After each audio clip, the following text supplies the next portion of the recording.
এবার আমডাঙ্গার দিকে নজর রাখবো, কারণ আমডাঙ্গায় বেআইনি কাঠমিলে অ্যাকশন। কি অ্যাকশন নেওয়া হলো? কাঠমিল সিল করলো বন দফতর।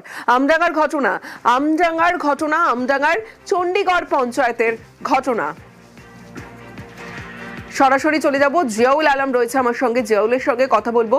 জিয়াউল, যে বিষয়টা জানতে চাইবো যে এই যে বেআইনি কাঠমিল আমডাঙ্গায়, এই বেআইনি কাঠমিল কতদিন ধরে চলছিল, ঠিক কি কি অভিযোগ রয়েছে এই কাঠমিলের বিরুদ্ধে?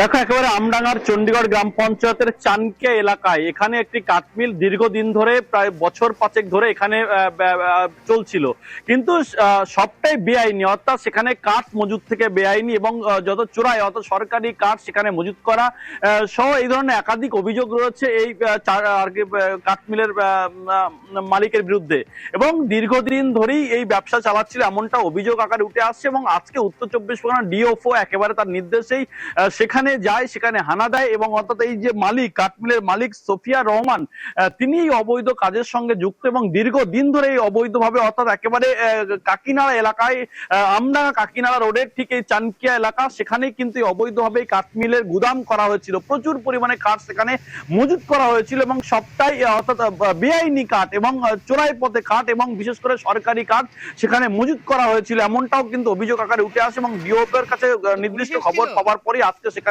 যায় এবং সেখান থেকে গিয়ে প্রচুর পরিমাণে কাঠ যেমন বাজেয়াপ্ত করে, এবং এই যে চানকিয়া যে এই যে কাঠমিল সেটিও কিন্তু একেবারে সিজ করে দেওয়া হয় এবং প্রচুর পরিমাণে কাঠ কিন্তু বাজেয়াপ্ত করা হয়। কিন্তু দীর্ঘদিন ধরে মানুষ এই খবর প্রশাসনের কাছে আসছিল, তারপরে আজকে সেখানে হানা দেয় এবং হানা দেওয়ার পরে এই বিপুল পরিমাণে কাঠ সেখান থেকে বাজেয়াপ্ত করে, এমনটা কিন্তু ডিওপি সূত্রে খবর।